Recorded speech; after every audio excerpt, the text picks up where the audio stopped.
vous dites qu'il n'y a pas de texte inscrit. Il y a 2 textes au Sénat qui sont inscrits sur ce sujet, 2 textes, et ils seront de la même manière examinés. Je suis persuadé qu'on peut répondre à chacune des questions qui se posent, par exemple sur la rétention de sûreté. Je suis persuadé qu'on peut trouver au Parlement des réponses précises à des sujets précis qui amélioreront grandement la situation et qui assureront à nos concitoyens que les questions d'immigration ne sont pas incontrôlées, comme vous le dites, mais qu'au contraire, nous allons progresser en ce sens. Et c'est tout le but du gouvernement. Je suis tout à fait prêt à parler avec vous de la discussion de ces textes. Merci. Merci beaucoup, Monsieur le Premier ministre. La parole est à présent à Monsieur Joël Aviragnet pour le groupe socialiste. Merci, Madame la Présidente. Monsieur le Premier ministre, le 16 janvier dernier, vous vous étiez engagé à ce que la concertation sur les retraites ait lieu sans totem ni tabou, laissant ainsi les partenaires sociaux libres dans leurs discussions. Dimanche, vous avez publiquement fermé la porte à un retour de l'âge légal de départ à la retraite à 62 ans, rompant ainsi la promesse de laisser les partenaires sociaux négocier sans entrave. Monsieur le Premier ministre, ces 8 dernières années ont profondément abîmé notre démocratie sociale.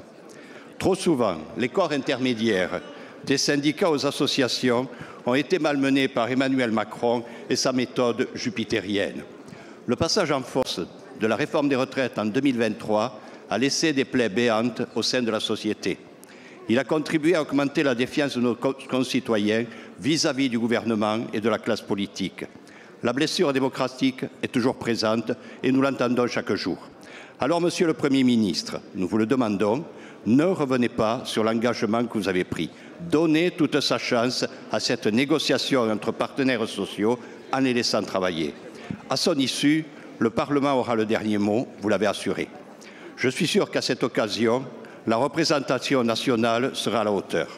Elle aura surtout la possibilité d'enfin s'exprimer sur le sujet des retraites, ce qui lui avait été interdit il y a 2 ans. Monsieur le Premier ministre, pouvez-vous nous assurer que vous n'allez pas interférer dans le travail des partenaires sociaux et que vous transmettrez au Parlement l'éventuel accord qu'il trouverait, même s'il contient un retour à l'âge légal de départ à la retraite à 62 ans. Je vous remercie. Merci beaucoup, Monsieur le député. La parole est à Madame Astrid Panosyan-Bouvet, ministre en charge du Travail.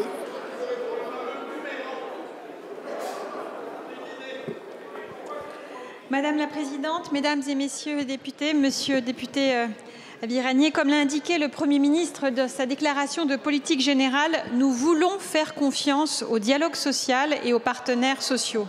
Et comme il vient de l'indiquer, leur légitimité est naturelle, nécessaire et elle est renforcée.